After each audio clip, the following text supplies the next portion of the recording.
کرامات تو ظاہر ہے، میں کیا عرض کروں، کرامات آپ کی محتاج ہیں، لیکن بات یہ ہے کہ ذرا بتائیے ایک تو آپ کی کرامات کے سلسلے میں، دوسرا آپ کا جو علم باطن اللہ نے آپ کو عطا کیا۔ بسم اللہ الرحمن الرحیم۔ دیکھیں صوفیہ کے یہاں کہا جاتا ہے الاستقامت فوق الکرامت، کہ جو استقامت ہے وہ کرامت سے بلند و بالا ہے۔ بالکل۔ اور ائمہ اہل بیت اطہار رضی اللہ عنہم نے اتنے مسائل، مصائب، آلام کے باوجود جو استقامت علی الشرع کا ثبوت دیا ہے وہ تاریخ میں بے مثل و بے مثال ہے، اور اس سے بڑی کوئی کرامت ہی اور اس سے بڑی کوئی کرامت نہیں ہے۔ لیکن چونکہ اللہ اپنے بندوں کو ہر طرح سے نوازتا ہے، اور یہ تو اللہ کے محبوب کے گھر والے ہیں، تو ان کو نوازنے کا عالم کیا ہوگا۔ آپ علیہ السلام نے خود ایک موقع پر ارشاد فرمایا، ایک واقعہ ہے آصف ابن برخیہ رضی اللہ تعالیٰ عنہ کا قرآن میں، کہ جب تخت لانے کو کہا گیا تو قال عفریتم انا آتی کا بھی قبل ان تقوم من مقامک، عفریت جنات میں سب سے طاقتور ہے، تو اس نے کہا کہ میں آپ کے پاس لے آؤں گا مجلس برخاست ہونے سے پہلے۔ یہ بھی بڑی بات تھی۔ حضرت سلیمان علیہ السلام نے کہا اس سے پہلے چاہیے، تو قرآن کہتا ہے قال الذی عنده علم من الکتاب انا آتی کا بھی قبل ان یرتد الیک طرفک، کہ میں آپ کے پاس وہ تخت لے آؤں گا اس سے پہلے کہ آپ کی آنکھ چھپکے۔ اب قرآن کا اعجاز دیکھیے کہ قرآن کہتا ہے فلما رآہ، آنکھ چھپک گئی، مستقرن عندہ، تخت وہاں پر موجود تھا۔ تو آپ کو جو علم دیا گیا وہ علم کا ایک درجہ ہے۔ امام نقی علیہ السلام فرماتے ہیں کہ علم کے 72 درجے ہیں، اور اللہ نے مجھے 72 کے 72 درجے عطا فرمائے ہیں۔ ایک بات تو یہ۔ دوسری بات یہ کہ پھر آپ سوچئے کہ کرامات کا ظہور کس طرح ہوگا۔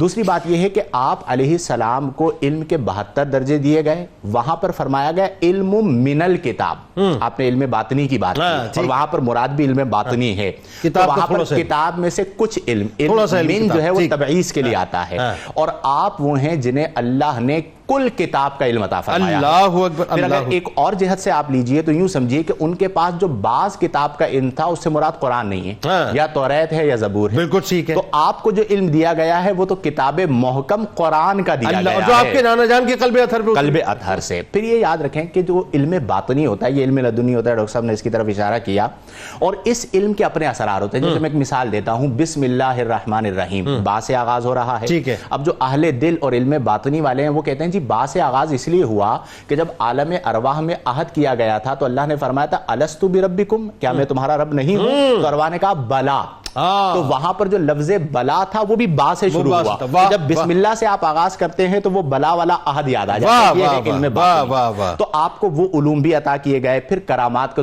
صدور ہوا۔ میں اشارتاً ایک دو چیزوں کی طرف اشارہ کرتا ہوں۔ ابو ہاشم بیان کرتے ہیں کہ ایک موقع پر ایسا ہوا کہ فقر و فاقہ تھا، غربت کے ایام تھے، گھر میں کچھ نہ تھا، تو میں آپ کی خدمت میں حاضر ہوا اور عرض کی کہ حضور بڑے مشکل حالات چل رہے ہیں، اہل بیت کی کیا شان ہے؟